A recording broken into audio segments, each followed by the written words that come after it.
But last year, I think there was, this thing's coming, it's here now, and it's embedded, it's in people's day-to-days, and I think the expectation from the top is you should be using it. Because there's this tension, like you said, oh, we've got to do AI literacy, I need to see AI, you know how you get marked in a pitch, or I need to see some AI, oh, they've got good. But the model hasn't changed. Like, agencies are still living in this model of cost per hour. That's how we charge, and that's broken. And I think AI has broken that.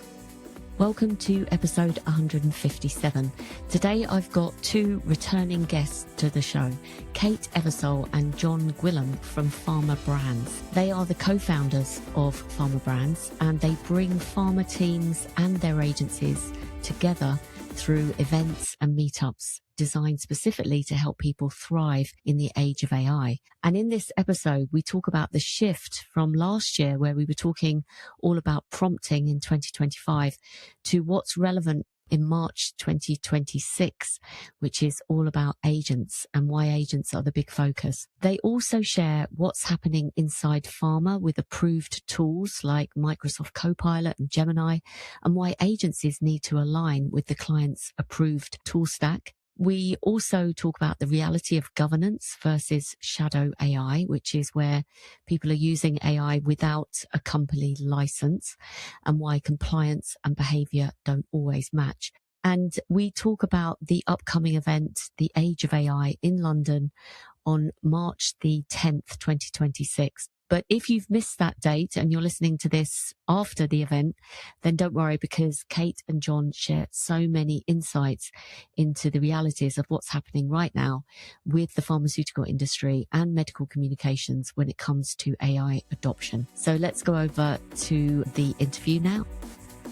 John and Kate, welcome back. Thanks for having us back. Yeah, thank you. It's been almost a year since we spoke last, and obviously the theme of this podcast is all about AI in pharma, and particularly a lot of medcomms agencies are listening to this, so I think they'll be super excited to listen to your insights and what you've learned from having networked with all these pharmaceutical companies. You're very close to what's changing and how it's all evolving.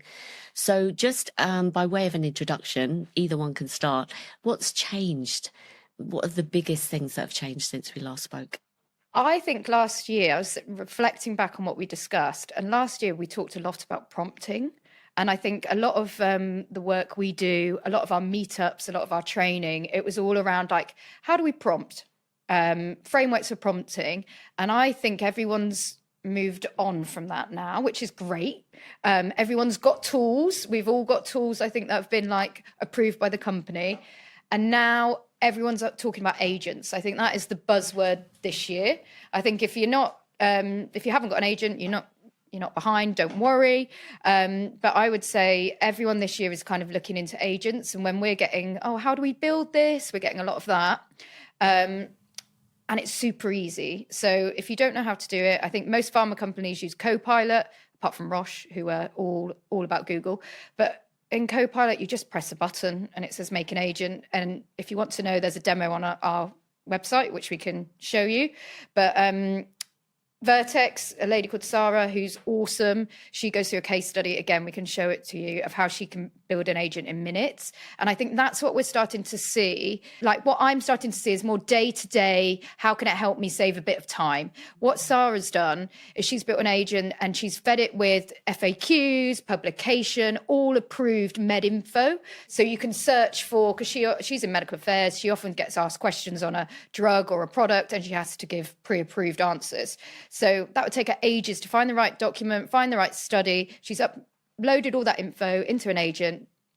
Bam, she can get the right answers very, very quickly. And I think we're going to start to see more and more people do that because it's easy and that's safe because you're only uploading all the kind of approved materials and it saves you so much time. I think she said it saves her over half an hour a query. So think about that compounding. So I'd say that's a really nice, easy example. Everyone can use, everyone can do something along those lines. Well, thank you for sharing. That's really it's a practical start for everyone listening. So you said a couple of interesting things there. You said most pharma companies have adopted Microsoft Copilot. Is that right? I would say most pharma companies have Microsoft as their go-to. Like most of them use Outlook, most of them not yet Teams. I would say a lot of them are then the next step is often Copilot. I wouldn't say they all have it. I think actually Microsoft have a bit of a problem. I think they've only like 3% of Microsoft the users. Of Copilot yeah, is a lot it's really low. Than the licensing for it. The reason I'm asking is because I feel like we're in this race. These, agencies and clients. Yeah. Agencies are trying to keep ahead of clients so that they can lead their clients. But obviously, we're all in the same boat in terms of adopting the right platforms, first of all, as a starting point. And there may be a medcomms agency listening that have either adopted Microsoft Copilot because they already work with pharma companies that are also using it. But what are you seeing, both of you, in terms of just the platform perspective as a license for everybody? Yeah, it's a great question. And in transparency, it varies. Like, we speak to partners, vendors, suppliers who have accounts and growth. What I'd say at a macro level is it is everywhere. There isn't one pharma company or smaller biotech or anyone that doesn't have some kind of AI tooling. Or governance now. Governance, definitely. But from a tooling perspective, it's there. Like at the Canadian event last year, when Kareem presented from Bayer, he was like, we have all the models available and you just pick from the drop down which one you want to do based on the use case within the business unit of the thing you want to solve. And that was a year ago, last June or so. And that's global. That's been rolled out and where it is. So I don't think there's no company that's sitting there with like, is this AI a thing? Should we get a license or a platform? I think it's everywhere. And to Kate's point, well, it is everywhere. People are using it, and people that wouldn't have made or known what an agent was 12 months ago are now loading up. And I think to like what's changed, it's now the norm. Like there's an expectation of course you have to do that. Like, why aren't you thinking about that? Like, this is 100 hours worth of work. Well, obviously we can get there in 10. Like, what tools are you going to bring to the table? And then it gets into like governance, data and all that good stuff. But the conversations I have is, we're now expecting and expected for things to operate like that. And that's really exciting and scary at the same time, because there's loads of unknowns and loads of hype and the reality around it. But last year, I think there was, this thing's coming, it's here now, and it's embedded, it's in people's day-to-days. And I think the expectation from the top is you should be using it. And this is, I think we'll touch on AI literacy in a bit. And this is where the literacy piece comes in. It's so important because some of the research that we've seen and what we kind of informally pick up when we speak to people is, beyond the people you see showcasing on LinkedIn and speaking at our events and, doing a great job, there's a lot of people that just aren't there in terms of that confidence and capability. And that's the gap, I think, that needs to be filled quickly. Who out of the pharma companies do you think is the one that's most advanced as it comes to adoption? So, two things. One, I would say, if you're an agency and you've got a pharma client, the first thing I would do would be to understand what tools they have, whether it is Copilot, whether it's Gemini, because they will all have now a list of pre-approved tools, and you do not want to be going into a pharma company and saying, why don't you try this tool? This works, because it will need to go through months probably of review governance to get it approved, and then you won't be able to work, then you won't be able to bill because you're not delivering anything. So the first thing I would have, even like if you get a pitch or those initial conversations, understand the tools that they've got, because they do exist and they're all approved, and then you can make your solutions based on that, because getting a new tool approved is not easy. So that's one. And then your other bit was around like who's leading. I would say all the big pharma companies now have people in place, have processes in place, have governance in place, and they're all doing all the big ones are doing lots and lots of internal training. Like you'll see it on LinkedIn. They've got internal training programs and people are posting all their LinkedIn bits. What I would say when it comes to training, which could be a good idea for agency folk out there, is, and like this is a broad brushstroke, I don't think the training's consistent. What I've heard is there's either a one-off, like from one pharma company, for a medical team actually, someone came in and did half day on AI, that's all they've got. And then they're expected to run with it. And it's like, we know how to learn. You chunk, you repeat, you practice, and you kind of repeat that cycle. So I think, making sure that internally you're following best practices on training so that your guys can add that strategic value in the room. But also when you're adding value to clients, like I would be consistent around the training. Like it's such a fast-paced world. Staying on top of what's happening each week is impossible, but helping your client understand how to use the tools they've got and being consistent with them will make them look great and will make you look great. That would be mine. Great suggestion. Who's a leader? And it's tricky because AI has become a thing in the last couple of years, and if you go into R&D, and it's not my sweet spot at all, so I caveat that, they've been playing in this space for donkey's years. They've had all the platforms, they've had all the big partnerships with the LLM players. Like, this isn't new to them. The ability to query and create stories and all the good stuff that's come out the top is new to the other side of the business. But and I know it's all accelerating, like the rising tide lifts all ships, but there's a real maturity on the R&D side that they've had around that. And that has accelerated, of course, with the obscene investment that's happened in these models and now how smart they've got. From what we've seen, and they're very public about this, and they were one of the first, with PharmaBrands to be on webinars and to speak at events. Like, I always kind of lean back to AstraZeneca. Like a year and a half ago, even maybe more, they were talking about their use of Jasper, how it had been approved, rolled out, and it's kind of old news now. They were happy to share their frameworks and stuff publicly. You see on LinkedIn all the time, they've got their academy and training that people are getting their gold, silver, platinum training for. Their training's actually called Thriving in the Age of AI. So it's good. Yeah, it's synergistic. That's one word for it. Yeah. Can it be a conflict? No. Yeah. Well, it's probably helpful. Yeah, I should probably trademark. You can trademark Age of AI.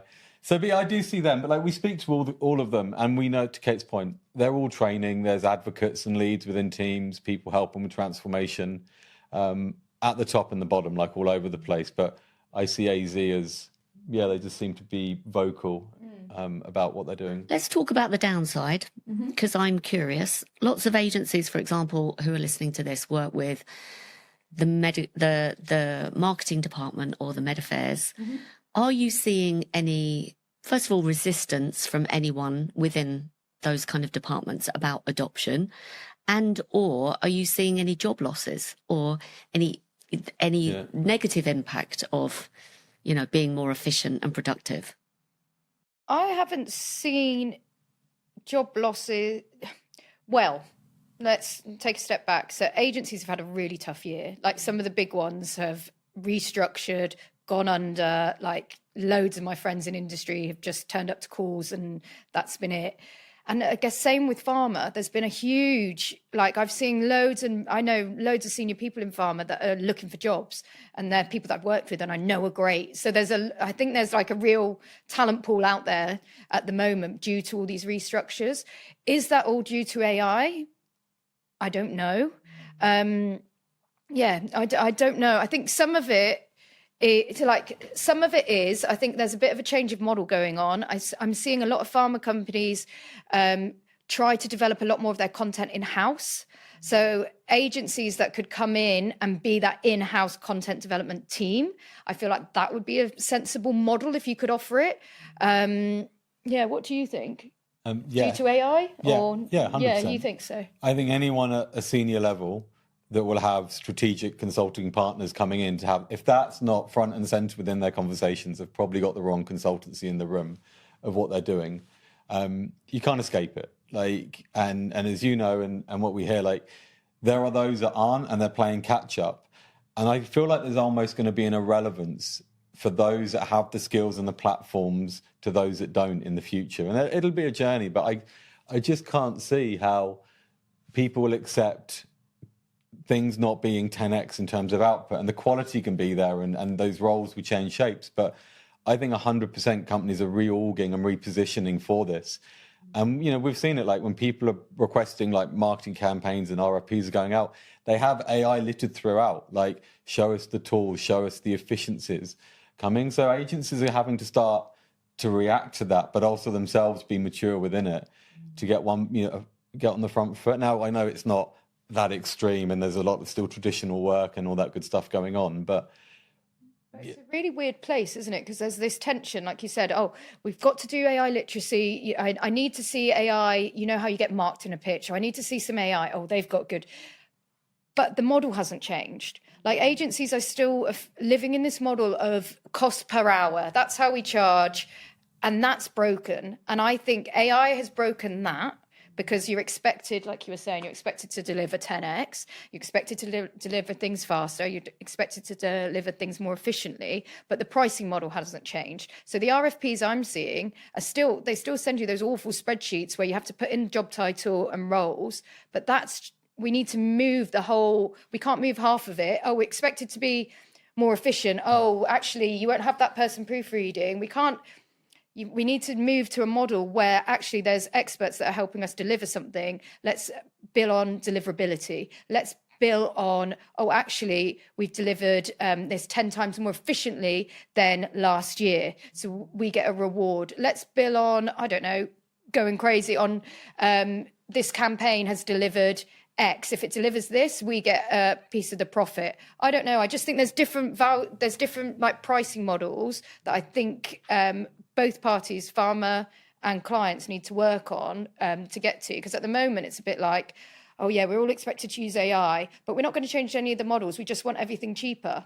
So I think it's a bit of cheaper or maybe different as well. Like if you have $100,000 budget and maybe the output's still the same, but how you get there might be different. Like there may be more at the MVP or the ideation phase. It can't be used. You know, touch on the EU AI Act. Like there's reasons why you can't deploy certain AI programs and creative, and there's good IP discussions around that.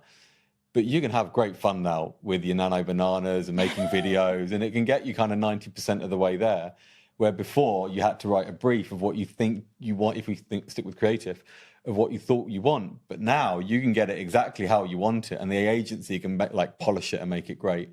I remember just to build on that with an example, I remember doing a pitch once, and we really wanted to win it. It was for haemophilia, and we wanted that account. It was a global account. It was going to be awesome. So we went all out, as the agency did at the time. It was like, no, we are awesome at pitches.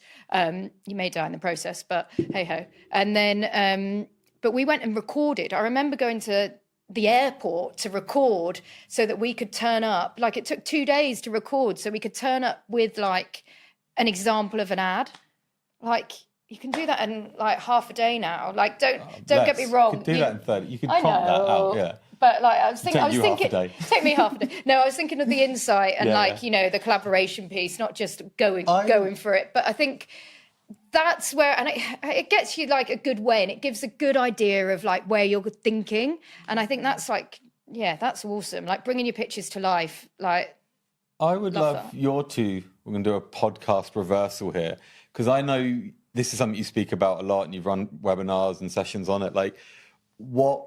What are you seeing in that kind of the economics in it, and really the pricing model around, because it is fluid, it is moving, and we don't know where it's going to land as businesses are repositioning. But what are you seeing now, and what do you think this time next year could be for agencies and their pricing models in particular? I think you're right. I agree with both of you. For the agencies, the business model is evolving and changing. This is the kind of general trend I'm seeing.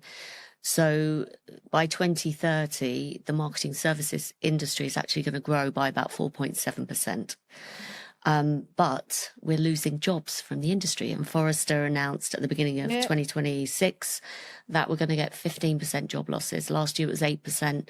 So, and like you said, Kate, a lot of your friends are, losing their jobs from the big networks. So why is that the case? The market's growing, but people are losing their jobs. And I think fundamentally the model used to be, or has always been, an agency gets the work and they employ a number of people to serve the work. Mm-hmm. But obviously moving forward, we get the work, but we're being expected to run with less people and a use of AI or a use of a tech platform. Or a lot of agencies, for example, are exploring how they can have a platform like more of a self-serve offer, not as part of their core offering, but as part of their offer. So we're looking at that hybrid model. So that's what the trend is, what I'm beginning to see. And obviously it's a bit scary for people. And I think the reason I want to talk about adoption is because if you are working for a company, and you have been mandated to use AI, but it's been done in a clumsy way, or you haven't been given the training to the right degree, or you don't know what use cases. I think we're in this situation, and then you can't turn on the news without seeing Sam Altman who's bringing out yet another version that's upgraded, and we're all trying to keep up with the nano bananas and something else that's just gone haywire. So I just think we're in this. It feels sometimes a little bit chaotic. It's 100% chaotic, and we intentionally... That's agency life, Jenny.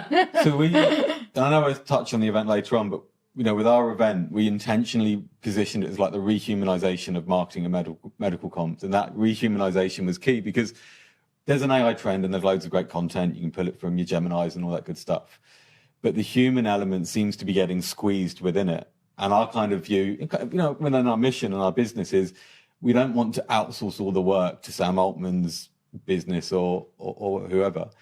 It's how can people thrive within it? And you're absolutely right. We see it. And one of our speakers is completely non-pharma, like ex-SAS Special Forces, but we'll talk about discipline, motivation in chaos. And I think it's going to be a really interesting talk about when everything's moving and changing, how do you stay focused?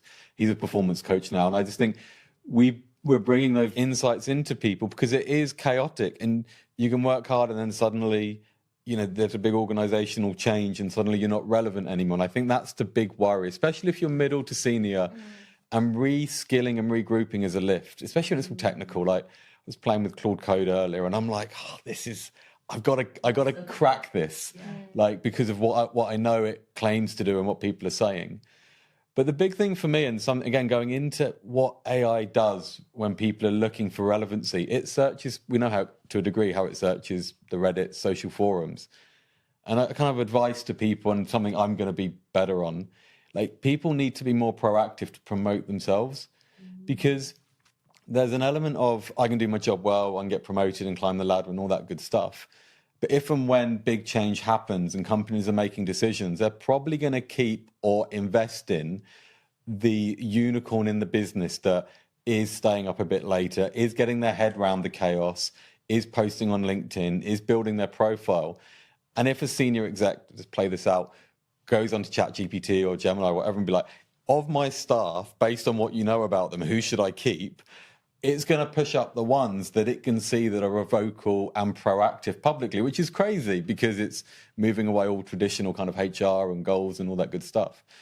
But I think the rise of the personal brand in the age of AI for people that wouldn't have traditionally done it because they wouldn't have to, your creds would carry you so far. I think that's, in the next few years, going to be incredibly important. I absolutely agree with that point. And I had Claudia on the show a few months ago, and she was talking about this very thing, the rise of the employee influencer. And so raising your profile. And again, that's probably why I do what I do. I want to help account managers use AI to enable them to do their job. But I think it's a conversation we should be having, because conversely, having spoken to a procurement person who's in the pharma industry, and she told me how that a lot of CEOs are preemptively cutting budgets for agencies in the hope that in the kind of anticipation that we're going to save costs. So we're in that kind of squeeze point, I think. And I do think we need to talk about it. But I think it's a good advice, raising your profile, using as much as you can, because to stay relevant. I do believe that. So go on your training. Don't you do a training course? I do a training. Thank you, Kate. Thank you. Shameless plug. But I have also done some of your training and it was awesome. But the two things I would say if I was in client services, which is such a hard job anyway, trying to keep everyone happy. So under-respected, I think, sometimes. But keep on top of your AI training so that you can add value. Obviously, the brand thing, I think that's a great idea. And then also like, go out. There's so many things. Meet people, because I think there's something around connections and in-person relationships that we're missing because we live on a screen. Like, go meet your clients. So you've got that, like, those three, like, prongs, if you wish. Like, you understand AI, you know people, and you've got good relationships with them and your clients. No one will get rid of you if you've got a great relationship with your client. And then if, like, when people do search you, you've got something to say. I think and I'd say do it when you don't need to do it. Both your tips, I think, are so relevant right now. Raising your profile, but also getting amongst your clients, because the value, look, it's always human in the loop at all times, okay? And the value of our personal relationships and building trust is going to be at a premium. So, you know, what can people do listening, who are in the marketing services industry particularly, is strengthen and deepen those client relationships. And how do you do that? You go where they are. And that's part of the reason I wanted to invite you on. Is I had such an amazing experience of your event last year. It was packed to the rafters, some really quality speakers, practical case studies, and I learned a lot. And I want to encourage people to come, because I just think it's an opportunity to meet your clients. It's an opportunity to learn and upskill yourself, and do some networking. So tell us a bit about the event this year. Tell us about who's coming on to speak. The SAS guy, I can't wait to meet him already. I'm following him. Like, he's lovely because he gives away so much. He gets the brand thing really well. Like, he gives away a lot of great content for free, so you can piece together the essence of what he's about. So very relatable and to get it. So yeah, he'll be great. And you've got a phenomenal speaker as well from the Women in AI series, kind of away from pharma. Yeah, so Dr. Michelle King is awesome. I saw her speak and then was a stalker. I was literally like, any avenue I can get to get her. So she's like ex-UN, she's like head of diversity at Netflix. I might have got her job titles wrong, so don't quote me on this. You can have a look on our website and they're true. But she is a researcher and she is an academic. And then she's also got like these, you know, big jobs in diversity. And so she's amazing. And what she talks a lot about is kind of women and their role in leadership. So she's a great leadership coach. And also in big companies, she comes in and kind of can set up the processes, set up the culture. Like, I just love her. And she's so smart. Like, everything she's got data behind it, because she's done years and years of research on this. What she has just done in collaboration with Simon Bartlett is launch Stephen Bartlett. Sorry. They've launched the largest ever survey on AI and motivation, because in the workplace. And they are releasing. She's going to present the results on that at our event for the first time, which is awesome. So she, because obviously what is also happening, which we're probably not talking about a lot, is we're getting AI to do bits of our work. And then we're not motivated because we haven't put like the work in. So yes, this might not be a thing now, but in the future, how motivated are we going to be at work? And to build on that, we'll come back, but like, this is a huge area where people are outsourcing their thinking and creative thinking to get stuff done quickly, because that's the requirement, what we're talking about. And at the end of the day, they're just like, meh. Like, they're not feeling the journey of learning and building in the same way.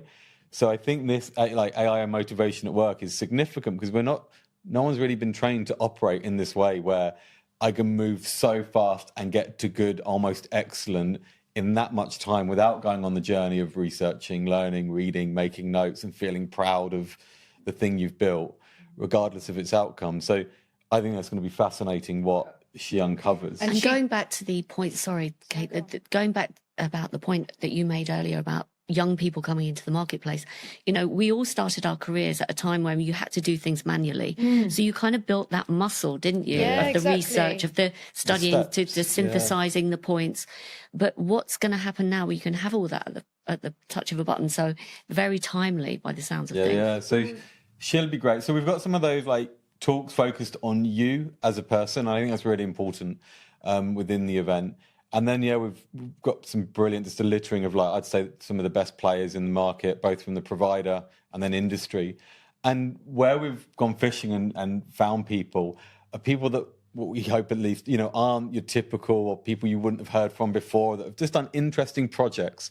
So not so much the top level transformation stuff, and that's right to talk about, but we're like, who's someone that's done something really interesting, or in one speaker's case hasn't, like it failed, and she can talk about that, which I think is as important. Absolutely. To be that candid. So each session, from GEO to personalization, like all the things people are working on, will be super case study and practical. And at the end, we're tasking them with like give a blueprint or give 3 lessons. So if you take nothing else, you'll have that thing. You have like 12 of them by the end of the day that you can action. So a couple of questions for someone listening to this who can come to the event because they've listened to it in time, and they're not necessarily working in pharmaceutical or medcomms. Is it still an event that you would recommend that someone comes to? We've got people attending that are from some AI companies that I haven't heard of. Really? Yeah, so we've had a few like AI startups come, because I think they're kind of coming to check out the scene. I would say the agenda is pharma heavy. I would say it's focused on pharma. Pharma is a highly regulated industry. It has lots of nuances. We do touch on some consumer examples outside, but they're really there so we can inspire what we can do in pharma. So I would say it's pharma. It's the agencies that support them. Or maybe an agency that just happens to have a couple of healthcare clients. 100%. And then you can start to understand how it works, how we can grow. The one speaker you didn't touch on that I would like to that I think is a bit interesting, and a bit outside our usual mix, is Emma Slade.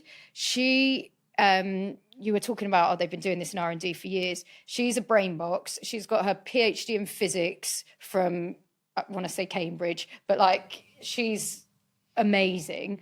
And she was at GSK, and she's now gone to Tangram Therapeutics. And what they've built there is a proper use of agentic AI. So if you want to see how it's being used, come and check it out, because she's doing a live demo. And what they've managed to do is spot different molecules to explore based on this model. And one of them is currently in clinical trials now that they found using AI. So they know where to play, and they're looking at it, and then they go, oh, actually, there's far too many competitors over here. We're not going to play. It's super interesting. And it sounds, when I first met her maybe a year ago and she walked me through it, I was like, I don't understand this. I don't think I don't think this is for me. And then I saw her present on it, and she presented it. I was just like, the room, you could drop a coin. So it was amazing. This is unique. This is the first person to... I don't know if it's unique, but I know she's... I don't know if it's unique. I don't want to be quoted on that. But I know that they are using agentic AI to find different molecules to then research, and it's working. And so they do that early identification and are able to see how competitive it's going to be, and then bring it through the clinical trial process. But they're doing more than that. The competitive bit is one bit, but they do we look at competitors? But they're looking at exactly. There's 3 people here that are going to be paying attention on the day. To Emma's talk, but it's I just think that's a really nice antidote to say yes, we've got these examples like Sarah, who's able to use Copilot to help her out. We've got coaches in, but this is if you really, really get it, which some people do, there's some big change going on, and it's amazing. I think it goes, the what's in it for me, kind of the personal element, and there's different case studies, but where Emma's brilliant, and we should mention Tom as well, because he's left field, where it shows what the future's going to be. When you've got agents who are building and validating pipelines and commercialization modeling and market access, and I don't know, but if you're sat in the room and you work in those areas and your business isn't, or you're not thinking and talking about that stuff within the next few years, and these companies are there at pace, it's kind of that, okay, we need to get a wiggle on and move. And so I think she's a lovely example in from the R&D and all the way through, which is great. And we don't really speak to R&D because it's not our world. We're kind of smart enough. We're definitely not smart enough. But more on the commercial side. You've just reminded me to speak to a client of mine who's in market access, because I think she'd be particularly interested in that. So let's talk about governance, because you mentioned it a couple of times. You know, where are companies at with governance, and just what's happened? I mean, I've lost my kind of up to speedness on the ABPI rules in the UK, for example. How is this all being regulated now? The use of Gen AI. Can you give us a few? Yeah, huge question. So I think you mentioned at the beginning, all big pharma have teams, governance frameworks, models, and they have terms, MSAs of how agencies should work with them. If they don't, they need to really quick. And you can get a blueprint off of GPT in a heartbeat. Like there's no barrier to entry to build that team and around it. So they're there. I think you touched on it earlier. The tooling and how they work between agency and pharma, I still hear like examples of where people want to do something, but can we do it to that level? Is it approved? And I think there's still some grey areas within that we hear anecdotally. The other thing, which is kind of outside of governance, but speaks, I guess, to models a bit more left field, is the cost of tokens that I don't see many people speaking about. Because if you have a traditional model, it's not really going to have, once you've got your license, you're fine. But if your agency or you and your agency are building things and you need tokens for it, and you're like, oh, we could connect that and pull that in from PubMed, and then that could validate that, and that could, and you build Frankenstein's, whatever, and off you go. Suddenly there's an invoice that comes in, we'll keep Sam Altman as the example, from Sam. Like, it's like, oh, awesome, this drug company's doing some great work. And it's like $50,000 because you've gone crazy with your great ideas. And I think within governance, which is sometimes forgotten because it's legal and it's risk and it's control, is also potential costs for pilots and exploration. Because really clever building can get quite expensive if you build, as is my understanding, with the wrong models in the wrong way. So I think that's something new that agencies and maybe pharma teams are factoring in. Can you talk a bit more about that? I'd love to be able to talk more about that. What would you like to... So this is me listening and being like, that's really interesting. People need to talk about that more often. But like most models, as we all play with, can give you outputs on what you do. Once you start building infrastructure and connecting third-party data sets, it relies on API calls, for example, and tokens within, and you can see my knowledge of tech here getting less. That comes at a cost. And I think that modeling is the question mark, because people can build things much quicker and easier now. And I think within a governance framework of you've got $5,000 to play with, what can you do within $5,000 of tokens over 3 months or whatever it is? So I think that's a new element that I don't hear enough of, but I have heard anecdotally a few. We dropped the ball on that one, and we need to factor that in our kind of planning more often. And if you talk to AI startups, that's one of their biggest costs. Have you got anyone specifically talking about this at the event?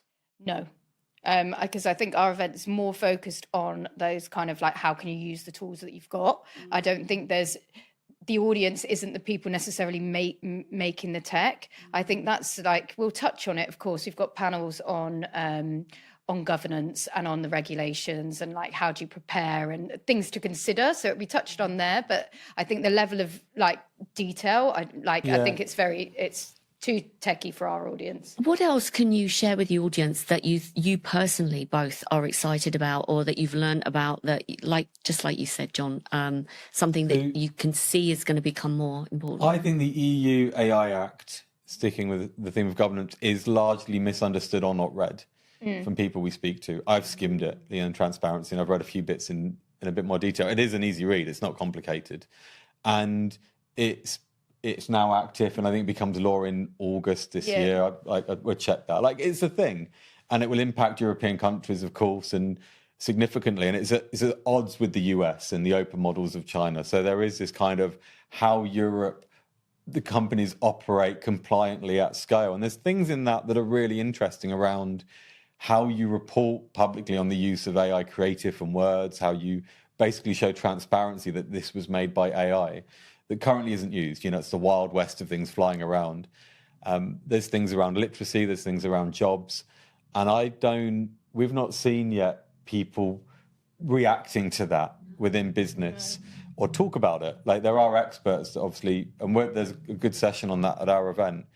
And I think it goes all the way back to what we're saying, like, the literacy piece, the compliance piece, the operating effectively. I think that's going to be, I'm really intrigued personally to learn more about that, because it has tentacles on all elements of business. My hands up. I haven't really heard anyone else speak about it, so this is going to be really fascinating. Yeah, it's coming, and I think the way everyone's going to be working, if you're delivering work internationally or for some of these global headquarters, you need to know about it. Again, a good place for account managers to get upskilled, because if you're one step ahead of your client and you're asking the right questions, like, perfect. Agreed. Anything else that you think we should be paying attention to or coming to the event for? Anything else from either of your sides that someone that you've met or? There's, two things that I wanted to, and I don't know if this is going to answer your questions, but two things I thought of when we were talking. Kate. Yeah, exactly. There's something you would like to talk about. Okay, you can leave if you like. Should we go for Kate lunch? just wants to talk. Camera's there. Just do your thing. No, governance. I think we've got governance in place now, but people aren't necessarily following the rules. I think that's the problem. We've got governance in place, and like a good system or a good process, I always used to say when I was in agency, is one that everyone knows. I don't need it. No one needs it to be written down, because we just know it. We live it. That's what a good process is in my mind. That's a good system. We know what to do. And I would say, so governance docs exist, but what was the stat? 66%? Again, don't quote me, but it's on our website. 66% of people that were surveyed in life sciences recently are using shadow AI. So they're going on their phones, they're going on their personal computers, and that is the reason these governance are in place, is to keep us safe. Like, especially for pharma companies, you've got data. Sometimes you've got patient data, you've got doctor data, you've got like data specific to trials, which could make or break the next company. And these things are getting uploaded into ChatGPT. That's not compliant. So yes, governance in place, but how do we get everyone using it? I would say one thing that I'm hearing, and I don't know if you're hearing the same, is that some of the reason they're doing that is because the tools they've got aren't working for them. So I guess one thing we need to get better at is giving people the right tools so they're not doing that. That same report is by Real Staffing. We'll share it in the link, in the show notes, as they say. What was it? 72% don't feel prepared, like their business isn't giving them the support to thrive in the age of AI. So there's a real disconnect of, like, people are going out, to help themselves with shadow AI, and they're not ready. And the stat was, I'm going to make this 72. One up. No, 72, but it was like 80% who feel a large part of their job will be automated within 12 months. So people, like, they see the writing on the wall. They're not, it goes back to, so all the, back to the event, like this event and others. Like, if you can't make ours, go to other events that talk about this, training in and out of healthcare, like, skill up. Because the literacy and the competency and the confidence will come from, that was interesting, I'm going to do that. That's a partner I want to work with. Oh, that's a company I would like to join. Like, that's where you're going to get your career growth and everything going forward. So hopefully the day's enough for anyone that works in marketing, medical comms. They could take lots and grow and develop. But if not ours, go to ones that you can. Go meet people in person. It's a great point. And your point about, was it 72% and the shadow AI? I mean, a couple of points. Like, I've been speaking to friends who have been using ChatGPT in high up jobs, not realizing they're using their free version, and they're like, and I've been telling them, like, about client confidentiality, which is wow, eye-watering. But it's almost like we're going through this global change management program, isn't it? Because everyone's having to upskill all of a sudden, but there's also that fear of, well, I'm upskilling, but actually, is this going to replace me? So I think it's a conversation. I'm probably not the right person to be having it with. But I think the conversation needs to be had, because I'm beginning to see, I don't know if you're seeing it yourselves, but a backlash against AI, sort of the anti-AI movement, let's say. Yeah, I've seen it on my LinkedIn. I think it's important to acknowledge it, talk about it, because that's the reality. It's like what you say in the boardroom and actually what you say with your mates down the pub. It's two conversations. And there's a lot of, like, let's acknowledge, tech stocks today, everything's going through the floor at the moment, the last couple of days. And there's really interesting discussions around, HubSpot's down, IQVIA's down like 15%. These are really interesting because, like, sticking with IQVIA, Like they're investing in AI. They announced a partnership with NVIDIA and have an obscene amount of data. So like, why are they going down? And there's obviously this isn't an economics, this isn't financial advice kind of thing. But there is an overhype. There is an overtrend of like, it's going to solve everything in the world and everyone's going to lose their job. So I think it's right to push back and have back to critical thought and challenge. That said, have that as part of your argument and do the training, go to the events, build your brand. Because if you're right, you'll be even better and you'll get better jobs and you'll thrive. If you're wrong and it does take off and you don't do the other things, the rug's going to get pulled out from under you. And those that have will be in whatever that new model and market and thing happens. So I think it's right to be critical of anything. I think critical thought's essential, in all walks of life. But I still advocate for all the things we're talking about because I'd like to be wrong in them.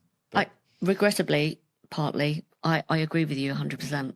I agree with you. So let's talk about final. If someone's listening to this and the event's over, tell me a bit more about what you're doing at PharmaBrands, because Kate, you mentioned that you're having these local meetups. Mm-hmm. What are your plans as a company for how you're going to serve them? Well, I can start. So I'm working on what I like to call an agent. It's called Kate Agent. I knew this was going to be sarcastic as soon as you open your mouth. And I've been recording all of Kate's activities, all of her calls. So we can replace her. Yeah, so the note next taker time it'll just be you, John. Yeah, note taker. Well, no, I'm working on an avatar called John Agent. So next time. No, not doing that. Don't have the time. Go on. Sorry, you want to talk about your meetups? Say something sensible. So we've spoken a lot about like in-person and connection, and I feel like that's the heart of what we do, and it's what we really enjoy doing. When we first started, or John and Neil and I were first having conversations about PharmaBrands, me and John were like, what have we really, really enjoyed doing in our careers? Let's do more of that. Mm-hmm. And it is bringing people together, having a good time, upskilling, and we enjoy that connection. We enjoy putting it all together. And let's do more of that. So yes, we have kind of these big in-person events like Age of AI Europe, but we're also trying to do like a series of smaller meetups that people can attend, so they can build their network, they can build their personal brand, they can attend after work. So they're smaller, but they've gone around the world now. We've done them in the US, we've been in Zurich, and we plan to do more of that. I guess our mission is ultimately how can you thrive in the age of AI? And first step is let's boost your AI literacy. How can you do that? Training and case studies. How can you get that? You can come to our events either in person, virtual, evening, small, big, online. I think, from a younger entrepreneurial John would have been like, we're going to build something. And, we have done that. We'd go out and build tech and all that good stuff. And I think we've been very disciplined with PharmaBrands to stay in our lane. And we are asked, because we help people with thought leadership and positioning, and it's very easy to creep into other areas and we got asked this morning. We did. Probably shouldn't be sharing. Well, we're not going to give the details, but we got asked this morning, and if I'd have got that email from an agency, I'd have been like, yes. What did you ask? Like, just without giving too many. What did you get? Just like marketing, like Marcom's work, all AI related. Yeah. Which is it flattering. Could be chunky, yeah. But it speaks to how the education and content and help that we're putting out. But to PharmaBrands, it's very easy to deviate and dilute a business and then be known for nothing. And we're still like in transparency, like finding our spot in the world. But more of what we've done that we enjoy and that our friends and partners enjoy. The meetups are lovely because they're local, they're typically free, so the barrier to entry is almost gone. Like, can you be bothered to come is pretty much it, versus do you need budget? So, and we're trying to get a model where we're just more consistent and better and at the forefront with these topics to help people. And at a time when there's great change and people are losing their jobs, we really want to be at the heart of that in this niche, again, not being all things to all people, that can help. And then we'll see how it goes, but it's working. First of all, you're great fun to be with, and your events are fantastic. So honestly, I think you're in the right business. Staying in your lane is always a struggle especially if you've got an entrepreneurial brain. So I admire your fortitude in that sense. But I also think, more importantly, what you just said is key. We are in this world of AI. We are feeling somewhat disconnected and feeling like the world's kind of accelerated and we can't keep up. And what better way than to come together in community and talk about 100%. It and be with each other and share our thoughts and share our discussions and share our different points of view. So I think you're in the right business at the right time in history and long may it thrive. Yeah, thank you. So to wrap it up, if someone's listening to this and thinking, I love what John and Kate have just said, I really want to be part of their journey, I really want to find out about these meetups, come to the event, where do you want them to go and contact you? Yeah, just to the site. We'll have the link. Find us. pharmabrands.ca. They're all, the events are there, all our contact stuff there. If you find a broken page, Kate looks after the website, so it's your fault. Sorry about that. Yeah, head of IT. But yeah, pharmabrands.ca, everything's there, and we're pretty vocal on LinkedIn. Follow the page; it's where updates this will be shared and posted. So brilliant. Great. Anything? Final thoughts? I thought of something that I wanted to say in answer to your first question. Oh my gosh! Wow. Okay, that took a long time. Rewind. No, but it's something we've touched on and around trends, and we've touched on it a tiny bit. But one of the trends I think we're seeing this year, and I just thought of all the agencies out there, and they're looking to like the best way to get like organic growth often is to just give an idea, isn't it? Give an idea to a client, plant that seed. And I think it's all around search. So John spoke a bit about personal brand and how you need to be searchable so that when someone says, who are we going to get rid of? They'll be like, not Kate. She's like everywhere. But like, it's the same for your brand. And I think, a simple thing for pharma companies, like the way AI searches, and I mean, this will change by the time this is like aired next week. Yeah, exactly. But, things like FAQs, like when you don't often give AI prompt that's a statement. It's usually a question, isn't it? So the way it looks for stuff is question answers. It looks for clear headlines. It looks for things that are respectable. So papers, it looks for KOLs. It looks for like references embedded in the page.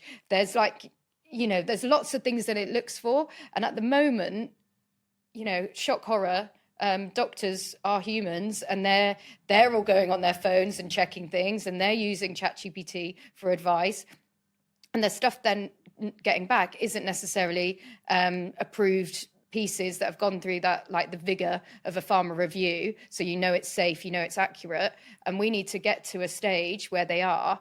And so I think one of the things that pharma companies are starting to do and need to do, and one of the things agencies need to do, is start building their content in a way that it is searchable for AI. So I don't know, suggesting like an FAQ document is a really, really like sensible, easy, quick win, perhaps. There'll be much bigger projects going on, but I was just thinking, what could you do? I think that's a brilliant tip. And I think, AEO is on everybody's lips. Exactly. How do I get seen? So I think that's really good to include. Thank you. Because it is specifically, have you got anyone at the event talking about this? Yes. There we go. There we go. Yeah. What a great way to finish. Yeah. Any final parting words of, wisdom, advice, insights, particularly for agency owners and account managers listening to this that are serving the pharma industry? Profound statement at the end. Ooh. Yeah. Goodbye. Yeah. I would say, what's the one thing? What I do myself, just keep playing with the tools. Pick a thing that you need to fix, pick a problem that needs to be solved, put some post-it notes on a wall or Canva, whatever the thing is you play with, and try to work out what can complement your business or your workflow, and just keep 20 minutes a day, every day. Within a month, something would have moved, and we'll stay there. Stay curious and just keep playing and pushing on. Don't wait for a big training program or a thing. Just stay curious and keep pushing. Yeah, and start with the problem. That was the thing. We ran a webinar last week, and Boehringer were on there and presented a case study around how they've used AI. Again, a kind of a processy thing. They get submissions all the time, and thousands a year, and a human has to go through and review whether they're relevant, and then they'll get funding, etc., etc.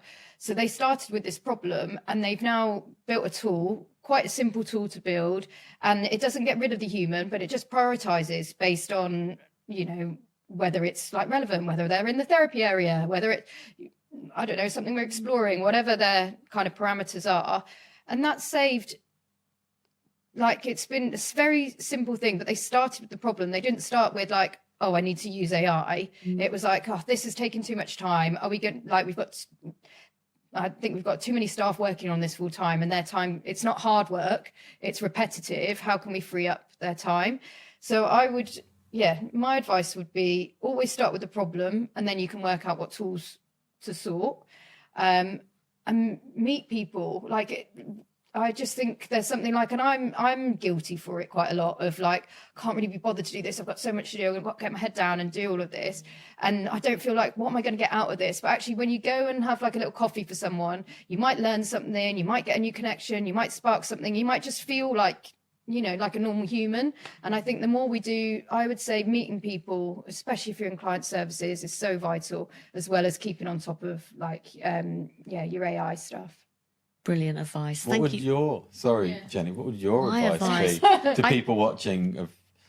Come and do your training. Along the same lines as both of you have just said, I think this is a time in all of our careers where we have to be mindful of being curious. I think the word is curious about what's happening in the world, curious about how my business area is changing, because everyone's in a different business, and just staying, experimenting and using, you know, what's available to you, but going outside of that, not waiting to be given stuff, seeking curiosity, have some hustle, the word, the hustle, but it is the sentiment the same, Someone called it high agency. I think having that really, nice you know, which is, I think, a good way of saying it. It's nice. But listen, thank you so much. This has been so much fun. I haven't stopped laughing. I hope you enjoyed that chat with Kate and John. I certainly did. I had such fun with them. They are absolutely a brilliant team. So if you are listening to this before the 10th of March 2026 and you can get yourself to London, then come along to the Age of AI event, which is where all of the speakers that John and Kate referred to are going to be, sharing all of their insights. And please find all the details at the website pharmabrands.ca. There you can find out about other meetups that are happening and other events.